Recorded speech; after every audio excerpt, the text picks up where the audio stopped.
This is the Online Learning Podcast, episode number 7.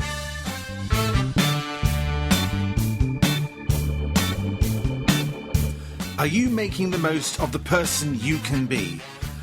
Online learning is your gateway to expanding your horizons in a direction you may not even have thought of. Hello, I'm John Colley. Here on the Online Learning Podcast, we challenge you to find the online learning courses to take you to your next level. Expert in something? Why not create your own course and monetize that expertise? Come on, open this door with me and step inside the Online Learning Podcast.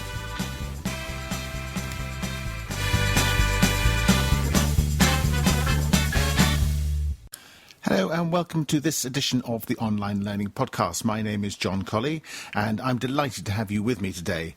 In today's interview, we're talking to Dr. Deborah Mayhew. Deborah is a user experience consultant, and we talk about the issue of web usability. Now, she's got a couple of interesting courses on this, and we go into it in a degree of complexity, but there's a lot to learn from Deborah, and I hope you enjoy the conversation very much. However, before we start that, let's go over to this week's marketing tip of the week. And now, the Online Learning Podcast's marketing tip of the week. The money, they say, is in the list. Now, what they mean by that is it's really important for you to build your own email list of personal contacts of yours who are following you and who have signed up to your courses.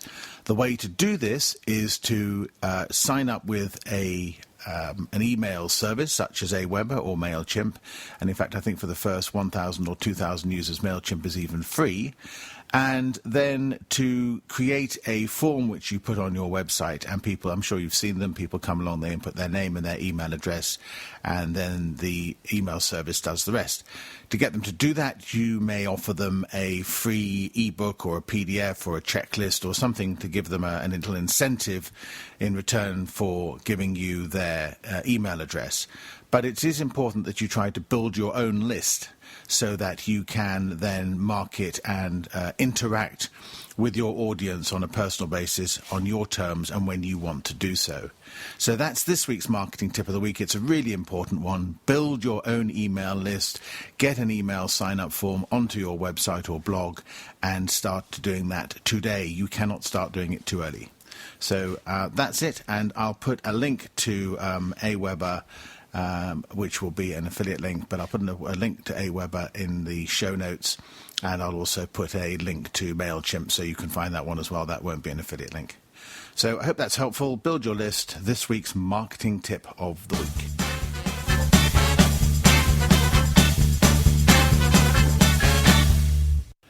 And now it's time for our interview, and I'm delighted to welcome Dr. Deborah Mayhew, who's a user experience consultant. She's an expert in web usability, and I think you'll find her background very interesting. And we start to talk in some depth about how you design on the web for optimum usability. So without further ado, let's go over and welcome Deborah to the Online Learning Podcast. And now it's time for this week's Course Creator Interview. Today I'm delighted to introduce Deborah Mayhew to the Online Learning Podcast. And Deborah is a user experience consultant, and I've had sight of some of her courses, although I have to admit I really want to get her onto the podcast so I can find out more about them, because I think they're a bit above my pay grade. But Deborah, thank you very much for agreeing to come on. It's a great pleasure to have you, and welcome to the Online Learning Podcast. Thank you, John. To start off with, I always like to ask people to just introduce themselves a little bit. So in the great sort of phrase, who are you and what do you do? Okay, well, I, as you said, am a user experience consultant, and I've been practicing in that field of software and website user experience for, over 30 years now. And for about 28 of those years, I've been operating as an independent consultant.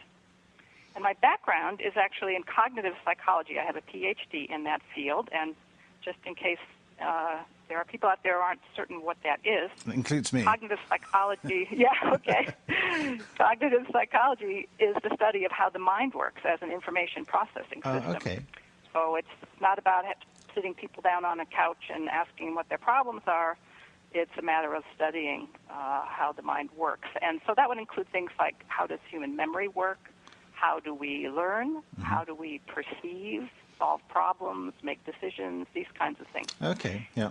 And so when you think about designing software to have a good user experience or to be usable or user-friendly, I think you can see the connection there. If we understand how the human mind works and what its strengths and weaknesses are, then we can perhaps, design a software system which is in fact a tool for the mind to work better with the user. So that's the connection. And in fact, so I had a PhD in cognitive psych.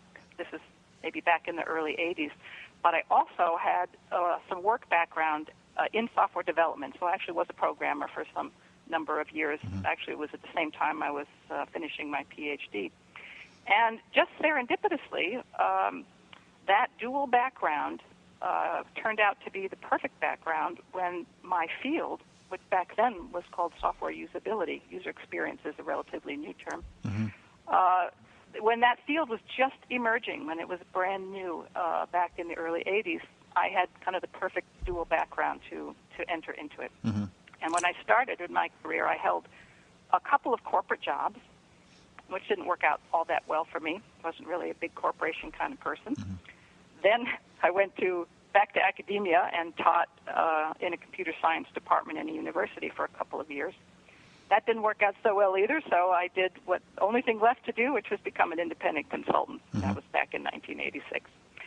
So I've had a most interesting career as a consultant, and I've had mostly large corporate clients. I'll just give you a list of, and this is just a short list, but I worked for IBM, AT&T, Hewlett-Packard, Ford Motor Company, American Express, American Airlines, and then I also worked for government agencies as well as big corporations, and that's included NASA and the IRS, which is the tax organization in the U.S., New York City Police Department, which was a fascinating place to work, and the World Bank. I think it might have been easier to give us a list of the places you didn't work.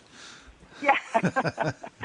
Well, what's been fascinating about it is, there's a lot of industries, different industries in there. So I've had the opportunity to learn about a lot of really interesting different things and also work on a lot of really different hardware and software platforms. Mm-hmm. That's kind of the fun of being a consultant, is the variety of work that you get to do.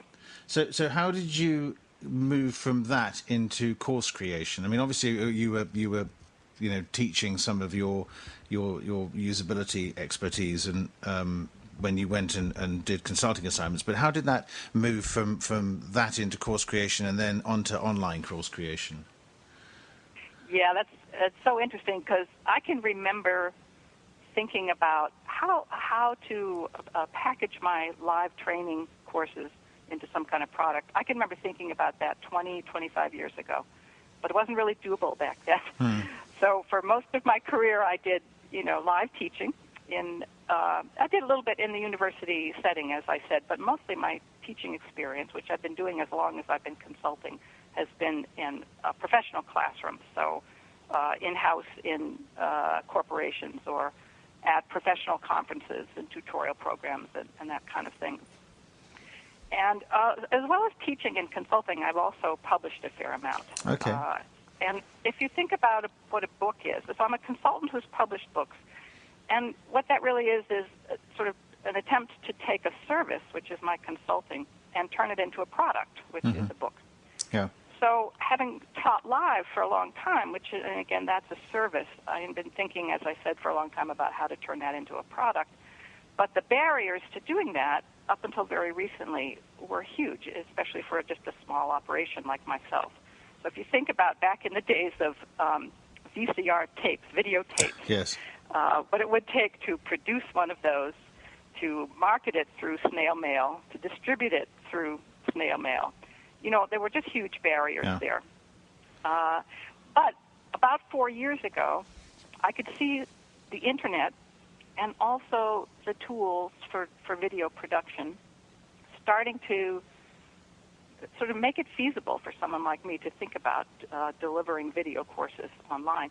And I actually started by building my own website, and I was going to try to host and sell courses and deliver them on my own platform. Mm-hmm. But that also turned out to be pretty prohibitive. I mean, when you think of all of the services that Udemy provides to course creators, and think of trying to do that yourself. But there wasn't anything out there like Udemy back when I started thinking about this 4 or 5 years ago. So, but finally it all came together, and I did create my courses before I found Udemy, and I did launch 1 or 2 of them on a different platform. And but it wasn't, and I won't name it, but it wasn't a great platform. It didn't really provide a lot of the functionality that Udemy provides, and Udemy came to my attention about 2 years ago. Oh, right. So and very I early could see on. that they were on the right track. Yeah. I beg your pardon? That was very early on. I mean, I'd heard about people finding it late last year. I found it I was told about it in May this year. It was the first time I'd heard about it, so I was very, very slow off the mark. But 2 years ago, I don't know when exactly it started. I probably should know that. Yeah. But, very early on. I'm thinking maybe 3 years ago, but I'm not 100% sure either. But when I found it, I could see that they were on the right track, and I immediately ported the courses I already had on a different platform over to Udemy, and then I started building my newest course on Udemy. And I've frankly been amazed at the improvements they've made in the 2 years that I've been with them. Yeah. Oh, well, that's how I got there. Okay. I've been thinking about it for a very long time. We're gonna focus down onto one of your courses as this week's Spotlight course. But do you want to just give a quick intro to what you have out there, and then tell us which course you'd like to focus on? Yes, sure. I actually have 3 courses up on Udemy at this point. The first one is very brief. It's only 30 minutes of video, and it's free. And it's called Introduction to Web and E-commerce User Experience Design. And it's intended to be really like an introduction to any of my other courses.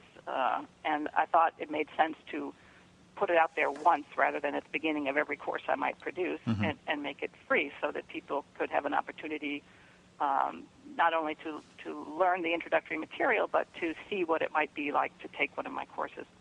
So that's out there. And then my first paid course is called Web Usability Made Simple, and it really is just what it sounds like. It's meant for non-user experience professionals, people who don't have that in their background, but who would like a good introduction and to learn some real skills in how to make websites more usable. That's about 3 hours of video plus some exercises that the student would do offline. And my most recent course, which is the one I would love to focus on with you, is a much narrower topic. It's called Designing for Productivity in the User Experience. And it's also a very intensive course. It's 3 hours of video lectures and a couple of hands-on exercises. Okay. I mean, so let's just focus down then on it's designing for productivity in the user experience. So can you just try and summarize the what you cover in that course, and try and draw out the sort of people who would take it and the benefits it would have? Sure. Well, the overall topic is software and website usability. And I should mention that, because terminology is often confusing to people, that usability is just one aspect of the user experience.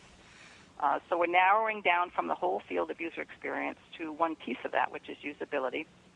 But now we're going to narrow down even further, because there's really 2 aspects of usability. And those are usually referred to as ease of learning and ease of use. Mm-hmm. And let me define those. Ease of learning, it refers to just what it sounds like. How easy is it to learn a website or a software application the first time you encounter it, and what's the learning curve like to get up to speed, and how easy is it to remember how to do things if you haven't used it in a couple of weeks or a couple of months. So that's ease of learning. But I want to contrast that with ease of use. And ease of use refers not to the learning curve, but to how quickly tasks can be accomplished given how the user interface is designed, especially once the user has already learned how to use the application. So when you take something like Amazon's one-click buy-through, that would be ease of use. That's a great example. Yeah. It's a perfect example. Mm-hmm. You have the longer process for people who really aren't too sure of what they're doing and want to check everything before they hit that buy button. But then you have the one click for the more experienced user who just wants to get it done quickly. It's a great example. And if you don't have good ease of use, then I guess particularly if you've got an e-commerce funnel or something, you're going to get a much greater fall off of people who complete the process. Yeah. Now let me make the distinction though. These are two aspects of usability. They're both important for everybody. I mean, people want their software or their websites to be easy to learn, but they also want them to be easy to use once they know what they're doing. Mm-hmm. And it's actually kind of hard to accomplish both of those things in a given design. They often come into conflict with one another. Right. And you probably have had this experience where if you get on a website or a piece of software that's very intuitive, sort of simple, leads you by the hand, maybe it uses wizards or other techniques that really make it easy for you to figure out how to get something done. That all feels great initially, but if you use it really regularly, those very design techniques can start to get in your way. They start to feel tedious. There's too many steps. Yeah. You can't get done quickly as you would like to. So then on the opposite side, if you design specifically for ease of use, you will often find that there's a pretty steep learning curve. Things aren't intuitive. There's a lot of complexity. Things aren't obvious. But once you're up to speed and you know what you're doing, you can fly through your tasks. I'll give you a great example of that maybe you're familiar with, John, and that's two of them actually. Sony Vegas, which is a video editing tool. I know the product. I haven't used it. Yeah. Yes, Audacity. Have you used Audacity? I've used Audacity, but not very well. Yeah. Yes. Those are both extremely powerful programs that once you know what you're doing, it's amazing what you can do, and you can also do things fairly quickly and with power and flexibility. Mm-hmm. But they are a real bear to learn. They are really not designed for ease of learning or ease of remembering. So my point is, these two things often come into conflict with one another in the design process. You want to provide both, but you can't always. So you usually have to figure out which is your key usability goal. And that depends on what you know about your users. So if you have let's imagine, for example, you're in a customer support department in some big corporation, and your job is to process incoming mail from customers. In that kind of environment where you're doing the same tasks, 8 hours a day, 5 days a week, day in, day out, it's all you do, then clearly ease of use or speed or productivity is a huge design goal, usability goal. Mm-hmm. And the fact that it might take a week to get you up to speed and train you how to do those tasks doesn't really matter. The big payoff is in letting power users get the job done really quickly. On the other hand, if you're a website and most of your visitors are very casual visitors, maybe they come once every few months, or maybe they only come once, or maybe it's like a tax program and you come once a year. Clearly, in that situation, you care a lot more about ease of learning and remembering than you do about how quickly people can get things done once they know what they're doing. Yeah. So this is all to narrow you down and explain that this particular course, my Web Usability Made Simple course, is really about ease of learning, but this course, Designing for Productivity, is really about designing for productivity, for efficiency, for ease of use. Very and there are just some situations in which that is a very key goal. But I will say, and I'll go back to your Amazon example because it's a really good one. See, there's an example in which you might think that users are primarily casual, infrequent, once in a while users. But there are going to be some power users, the people who are on Amazon all the time shopping. I might admit to being one of those people. Yeah, I do quite a lot on Amazon. Yeah. So you always want to be attending to efficiency as well as ease of learning. It's kind of, you have to decide which is your overriding goal and focus on that one. But then that doesn't mean you don't want to pay attention to the other one as well. I just love buying books and Kindle books on Amazon because I literally click through, I open my Kindle app on my iPad, and it's there. And it's like one quick, fire and forget. And it's brilliant. Yeah. Yes. So, well, I have in my course, I have many examples that people might be familiar with, of designs that really get in your way because they're so tedious, and even if you're a casual user, and designs that do a really good job. Yeah. So, I think people will find familiar examples in the course. So, let's just focus on your audience a little bit. Who would you see as your audience for this course? Because it sounds very technical, but on the other hand, I can see that anybody who's doing anything online, it falls into the box, I think, which is this is stuff you didn't know. And when you start thinking about it, you think, hey, maybe I should be doing this stuff differently on my website, or maybe, few of us program. I mean, I'm not a programmer, but I do a lot of stuff on my website, and I obviously blog, and I do make videos and make video courses, and so maybe I should be thinking about some of these concepts doing that. But who are your prime audience? Who do you aim it at? Yeah, well, you're right on the money. I kind of divide up my target audience into three groups. And the first group is indeed people in my own profession, people who are user experience professionals. And the reason that's one of my target audiences is that I have, in my experience, and this was my own experience as a professional in the field, but also my experience with my colleagues in the field, is that we get a lot of training in how to design for ease of learning. That's kind of the focus in the books you read and the courses that you might take, and in a lot of the work that we're asked to do. We're asked to focus on ease of learning.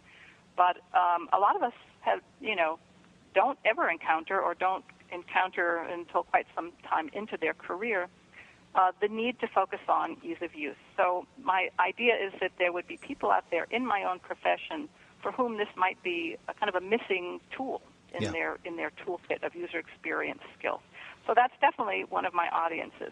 However, what you just said a moment ago is true, that really anybody who is in the course of their work doing user interface design, and there are a lot of developers out there who do user interface design. They just happen to design the interface for whatever it is they're programming, because there are no user experience professionals on board. And then we have another kind of profession out there called an interaction designer, which is somebody who's not doing coding, they are doing designing, but they don't have the typical kind of background that a user experience professional would have. So they are people, both developers and interaction designers, who can really add a valuable skill to their tool set through what is being taught in this course. And it can make them more effective in their job hunting, because people are looking for these kind of skills in their developers or interaction designers. And another important benefit to them is, in a lot of corporations, you have user experience professionals and then you have developers, but they have to work together. They collaborate. And knowing a little bit about each other's profession can really help people when they're collaborating. So user experience professionals need to know a little bit about software development, and software development professionals need to know a little bit about user experience.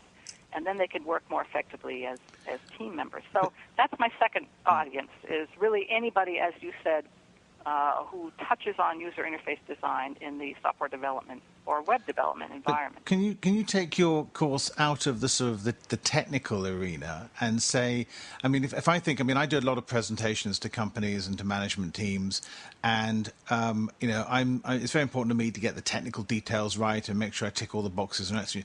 But I'm in my presentation style and the way I lay out the slides and how I communicate the information, I'm not really actually ever sitting back and thinking about, is this ease of learning or is this ease of use? I'm thinking, it's got to be 10 slides, 20 minutes, 30-point font. But maybe, anybody who's trying to communicate anything needs to be thinking about these two axes and trying to make sure that what they're communicating, and whether they're trying to teach some colleagues at work to take a new skill or take on a new process, or whether it's a communication death by PowerPoint, as it were. People should be thinking about these two factors. And as I say, I'm fascinated to hear you talk about it, because I've never really thought about it like this. And I'm now going to be going back to my own courses and thinking, okay, right, ease of learning, ease of use, and I've got to try to, in fact, I have to go and do your free course, if nothing else, and make sure I, take something away from this experience, so that I can try and build that in and make my communication more effective. Absolutely. Usability is not just something to think about when you're thinking about software or websites. And in fact, the whole field of software usability is really just the child of a parent field called human factors. And human factors has to do with the usability of just about anything. And it actually originated in World War II when it became clear that as military equipment like fighter jets got more and more complex, the control panels in the cockpit or the control panels in a tank or what have you, it started to become apparent to people that most of the problems that occurred were due to human error, not mechanical error, and that human error was actually determined by how well these controls were designed. And so you can talk about the usability of anything. You can talk about the usability of a stove or a VCR or a sports watch, or a toilet.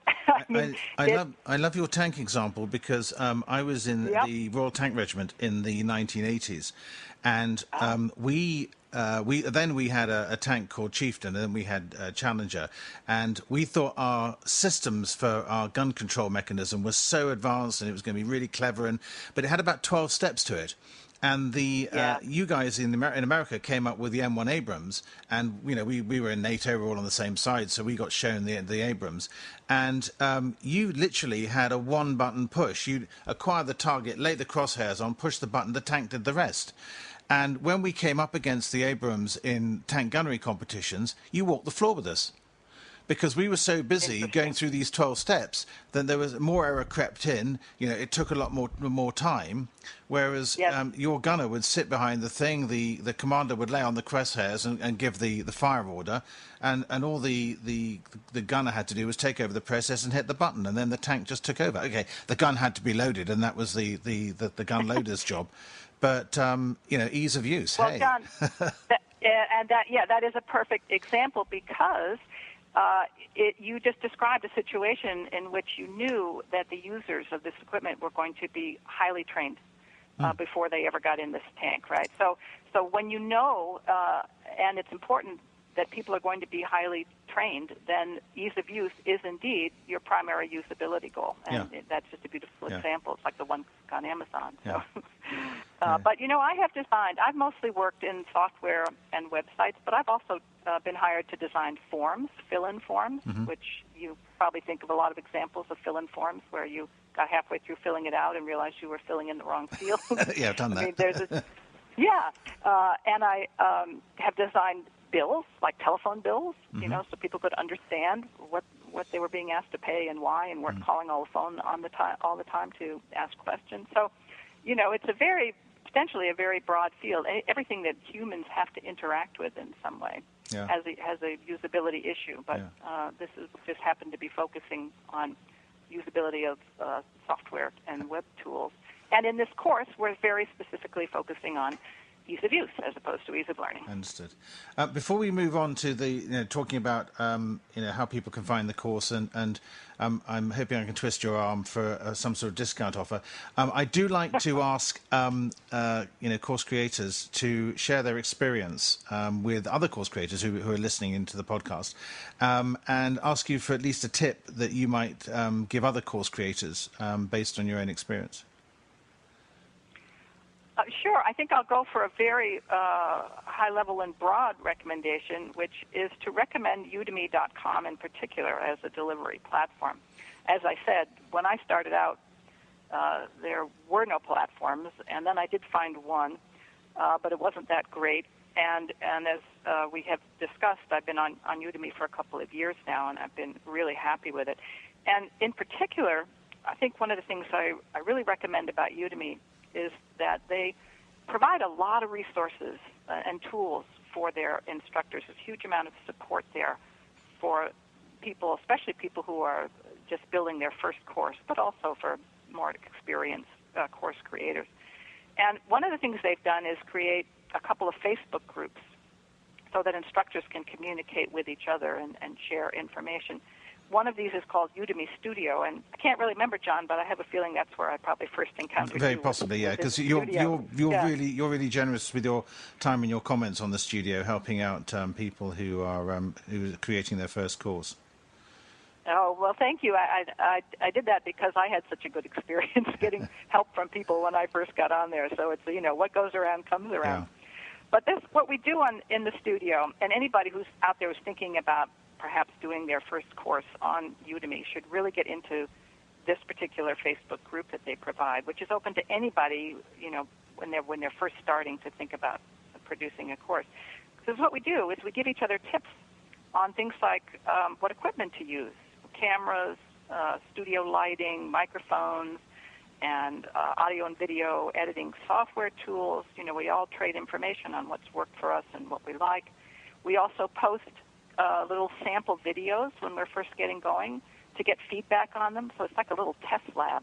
Mm-hmm. It's almost like a usability test, if you will, where you put something up there, and then the other people in the studio will give you really helpful feedback, tell you how to improve your audio or how to improve your lighting or, how to improve your presentation style. Mm-hmm. So this is just one little example of all the kinds of support and resources that Udemy provides to its instructors. I think that's really what makes them stand out, one of the big things that makes them stand out amongst the other options out there for course creators. And I will also say that I would encourage any course creators to take your course. You have a wonderful course on understanding strategic course design. Well, probably one of the earliest courses that I signed up for myself on Udemy. The check's in the post, Deborah. Very helpful. Yeah. So those are my 2 tips. Get on Udemy and take John's course. Okay, well, I think I should give you a reverse affiliate link for that comment. Let's move on. Let's move on to that because I know you've got a great offer for the people on the podcast, and this is part of the objective of the podcast is to give course creators the opportunity to talk about their courses and showcase their real expertise, and in return, I then metaphorically twist arms to extract offers so that listeners to the podcast can benefit from these. So what have you got lined up for us today? What can you offer us today? I would like to, well, first of all, there's my free course, and of course that's available to anybody. And I'll make sure that that's linked to in the show notes, yeah. Okay, great. And remind me, though, before we finish this, I want to go back and talk about my third target audience, which I forgot. Oh, I'm sorry. Did I? Well, let's dive in. Let's dive into your target audience then, because if I cut you short, I apologize. Okay, no problem. So the first group was UX professionals. The second group was developers and interaction designers. But I also see a use for this course in a university semester-long course on a related topic, some kind of UX topic. Because just like professors adopt textbooks in their classes and require the students go buy the textbook, and then they assign readings and formulate discussion and projects around the content of the textbook, I think online courses can be used in the same way. So I'm actually doing a sort of a marketing effort aimed at people who are already teaching UX-related courses in universities to encourage them to adopt my course as a resource in their curriculum. And I provide a very deep student kind of discount pricing for professors who would like to adopt the course as a part of their university courses. That's really, and I think really that's something a lot of us could. I think that's a market that a lot of us could exploit. Yeah, that's a really interesting idea because I think a lot of there is a big challenge coming up between all the education being provided at universities, and I mean, my son is at Tufts University in Boston reading applied maths. Oh, no kidding! That's where I got my PhD. Oh, okay, brilliant. And so he's doing that, and all the stuff he's learning there. But I can go to iTunes U and sign up for Harvard courses and Stanford courses, and there's that. I mean, one will not totally replace the other, but I do think the further integration of online and academia has to be the way forward. Right. Yeah, I don't see my course in any way as a replacement of that. I see it as yet another tool like a textbook or a library reading or what have you. So that's a good market. Sorry about the little beep. My iPad beep just to remind me about my next appointment. So anybody who heard the funny beep in the background, I don't edit these things out. We just keep rolling, and so you get all the beeps. And I'm just delighted that my dog, I've got a lovely border collie called Henry, and he's sitting in the very, very quietly and very obediently. But if anybody turns up in the drive, you'll certainly hear him barking. So yeah, they're very, very interesting actually. And any university professors who are listening to this, I'll make sure that I'll put all Deborah's links in the show notes so that you can find those and get hold of her. Just contact me. Yeah. So going back to your generous offers. Right. So cutting to the quick, what have you got for us today?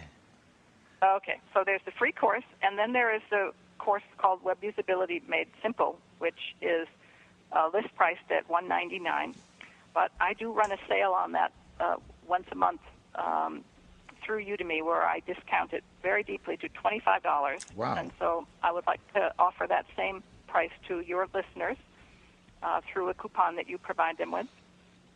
And then my newest course, which we talked about, Designing for Productivity, it's the same length as the Web Usability Made Simple course, about 3 hours plus. It's also list priced at $199, and the discount I'm offering on that course is 25% off, which would bring it down to $149. Brilliant. Okay, and the coupon you provided is, as I understand, is OLP Colley Pod for both courses, and I'll make sure those are in the course notes and have that very clear. And I'll set up a pretty link, which will be if I set it up and call it. What do we call it? If we call it, I have to think off the top of my head now. I don't want to use Colley Pod, but if we call it, well, I'll just very simply, it'll be OLP DFP for Designing for Productivity, and then just WU for the other course, for the Web Usability course. And again, just full disclosure, if you click on those links, which will be in the show notes, or use those links, jbdcolley.com/OLPDFP or OLPWU, that will go through the affiliate scheme, which means that you'll be supporting the podcast, which will be great. And if you just want to give lots more money to Deborah, and a little bit more money to Udemy, that's really cool as well. Just use the codes, and I'll make sure that they're visible in the show notes, and you can just put those straight into the coupon area when you go to the page for the course on Udemy, and then you'll still get the same price, but you'll just bypass the affiliate system. I really don't mind which way you use it, because I really think it's important that people who create courses should be remunerated for them. I'm happy to get a slice of that with the podcast, but I'm equally delighted that you're showing your appreciation to them for the course, and the affiliate thing is by the by. So that's fantastic. Thank you very much for your generosity on that. Now, I think you're limiting the coupons to 500 each. Is that correct? Yep. Yeah. Yep. So there is a when they're gone type limitation on both of these. Yeah. So if you're time limit, but yeah. But so if you're listening to this podcast will go out in October 2013. If you're listening to this in the middle of the 22nd century, I'm afraid you've just missed it. But let's move on to Deborah. How can people find you and get hold of you? What's the best place to go and look for you? Well, my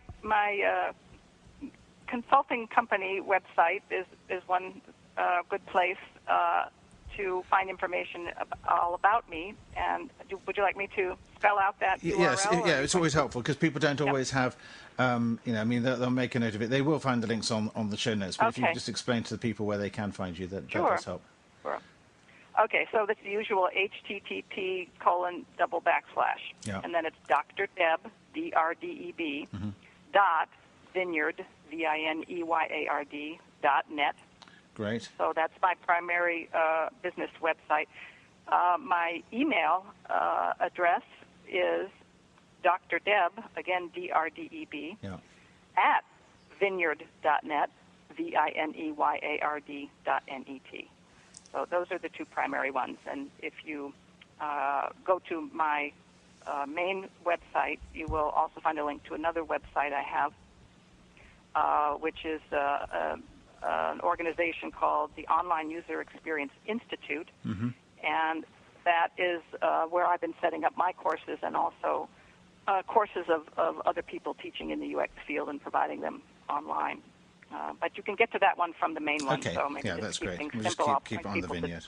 Brilliant. Yeah. Okay, that's brilliant. Deborah, I really appreciate your time today. Thank you ever so much for coming on the Online Learning Podcast.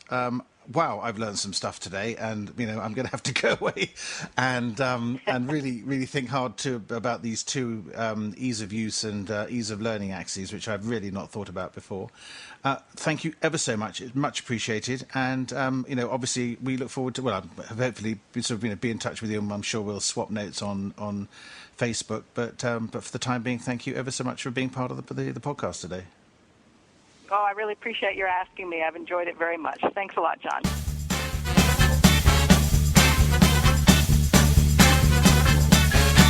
Wow, that was phenomenal. Deborah, thank you ever so much for your time and for your amazing insights, which I found really interesting. I'll put all the links in the show notes. You can find the show notes at jbdcolley.com/OLP007. And I'll also put the link to Deborah's free course in there, which is a very convenient segue to take us to our next segment, which is all about this week's free course recommendation of the week. Let's take a look at this week's free course of the week. This week's free course recommendation keeps the e-commerce theme running, and it's called E-Commerce Basics for Your New Business.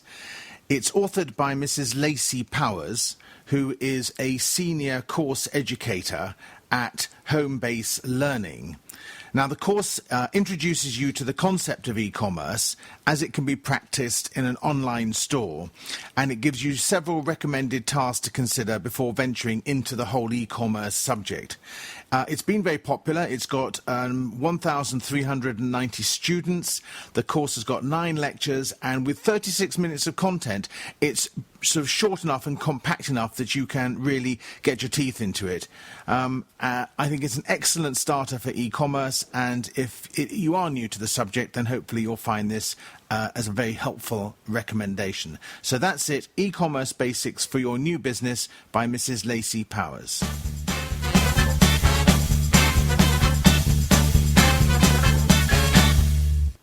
So that's it for episode 7. Don't forget you can find all the show notes and all the links at jbdcolley.com/OLP007. So that's it for this week, and I look forward to seeing you in the next podcast. So that's it for another episode of the Online Learning Podcast. I really appreciate you being with me. If you enjoyed the show, I would really appreciate it if you would go over to iTunes and leave me a rating, preferably a 5-star rating if you think it's worth it, and a comment. And then if you email me, john@jbdcolley.com, that's Juliet Bravo Delta Colley.com, I will send you a free coupon code to my Udemy course, An Introduction to Startups, which has got 40 minutes of video teaching you all about startups. So thank you very much for spending time with me today, and I look forward to seeing you in the next episode. This has been the Online Learning Podcast.